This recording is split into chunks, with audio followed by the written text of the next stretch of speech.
दोस्तों, स्वागत है आप सभी का हमारे YouTube चैनल में। आज मैं बहुत ही ज्ञानवर्धक बातें इस वीडियो के माध्यम से आप तक पहुंचा रहा हूं। सज्जनों, बहुत समय पहले की बात है।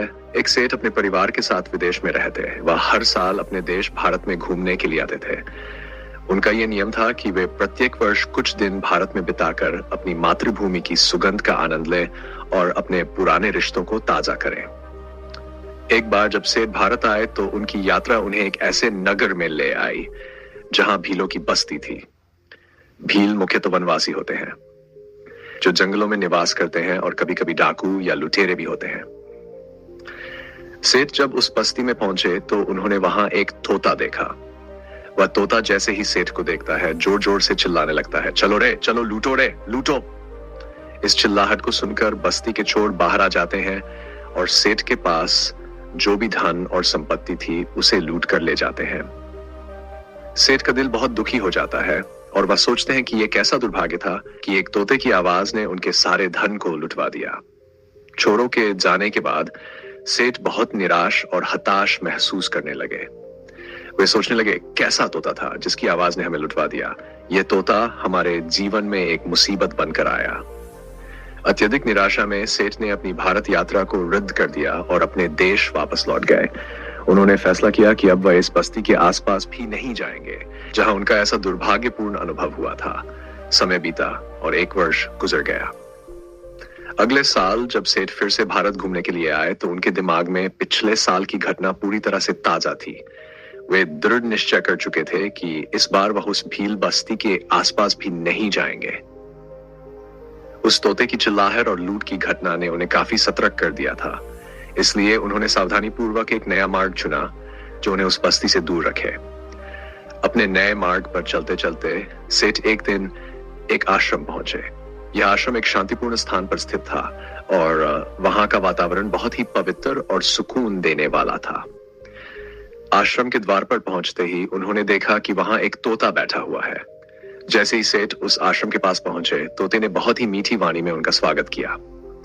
वह तोता बोला, आए महानुभाव, आपका रामकुटी में हार्दिक स्वागत है। कृपया बैठिए, कुछ जलपान कीजिए और हमारे साथ भगवान का कीर्तन सुनिए। संतों की वाणी जीवन को पवित्र करती है और उनके संगत से जीवन में नए नए अनुभव मिलते हैं। तोते की इतनी मधुर वाणी सुनकर सेठ का दिल प्रसन्न हो गया। वे सोचने लगे, ये तोता कितना मीठा बोल रहा है, जबकि पिछले साल का तोता बहुत कड़वा बोलता था और उसकी वजह से हमारा सारा धन लूट गया था। सेठ को यह बात बहुत अजीब लगी कि यह तोता इतने अच्छे शब्दों में उनका स्वागत कर रहा है, जबकि पिछले साल का तोता बिल्कुल विपरीत व्यवहार कर रहा था। सेठ ने उस तोते से पूछा, तुम कितने अच्छे और मीठे हो, लेकिन पिछले साल मैंने एक तोता देखा था जिसने लूटो लूटो कहकर हमें लुटवा दिया था। क्या तुम जानते हो कि वह तोता कौन था? यह सुनकर तोते ने हंसते हुए उत्तर दिया, हे महानुभाव, मैं वही तोता हूं। यह सुनकर सेठ को बहुत आश्चर्य हुआ। तोते ने अपनी बात को आगे बढ़ाते हुए कहा, मैं पहले भीलों की बस्ती में रहता था और वहां चोरों की संगत में था। चोरों की संगति में रहने के कारण मेरा स्वभाव भी वैसा ही बन गया था। हम जो देखते हैं, सुनते हैं और जिनके साथ रहते हैं, हमारी सोच और कर्म भी वैसे ही हो जाते हैं। तोते ने आगे बताया, जब मैं चोरों के साथ रह रहा था तो मैं दिन रात उन्हीं की गतिविधियों को देखता था। हिंसा, चोरी और धोखा मेरे जीवन का हिस्सा बन चुके थे। इस कारण मेरी वाणी और मेरा स्वभाव भी वैसा ही हो गया था। उस समय मुझे यह समझ नहीं थी कि यह गलत है। एक दिन उसी बस्ती से कुछ साधु और संत कीर्तन करते हुए गुजरे। उनके मधुर और भक्तिपूर्ण कीर्तन की ध्वनि जब मेरे कानों में पड़ी तो मेरे मन के अंदर छिपे हुए कुछ पुराने पुण्य जाग उठे। मेरे दिल में संतों की संगत करने की इच्छा हुई और मैं उन संतों के साथ इस आश्रम में चला आया। यहाँ आकर मैंने संतों की वाणी सुनी, उनके संगत में रहकर बहुत कुछ सीखा और मेरा स्वभाव पूरी तरह से बदल गया। अब मैं हिंसक नहीं रहा, मेरी सोच और वाणी में मिठास आ गई है।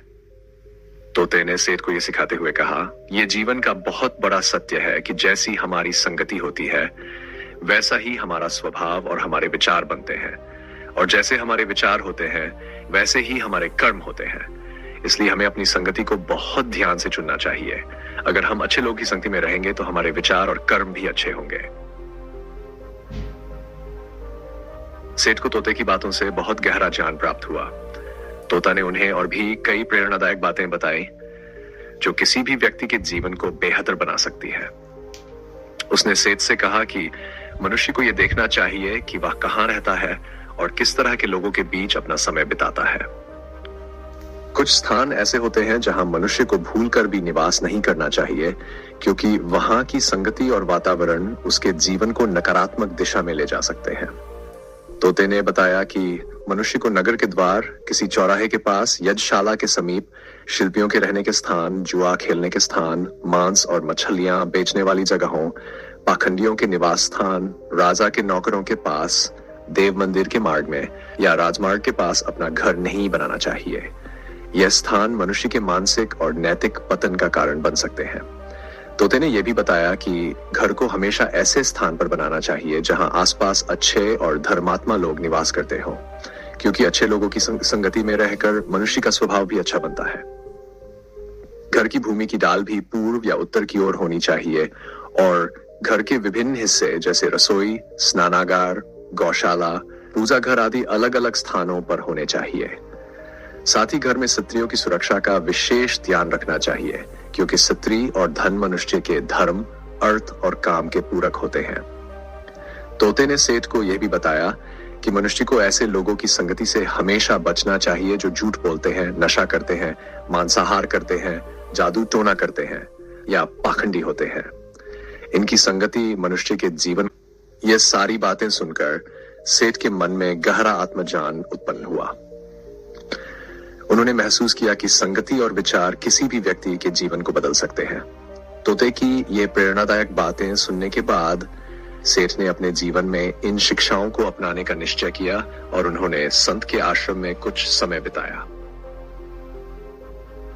यह कहानी हमें यह सिखाती है कि संगति का हमारे जीवन पर गहरा प्रभाव पड़ता है।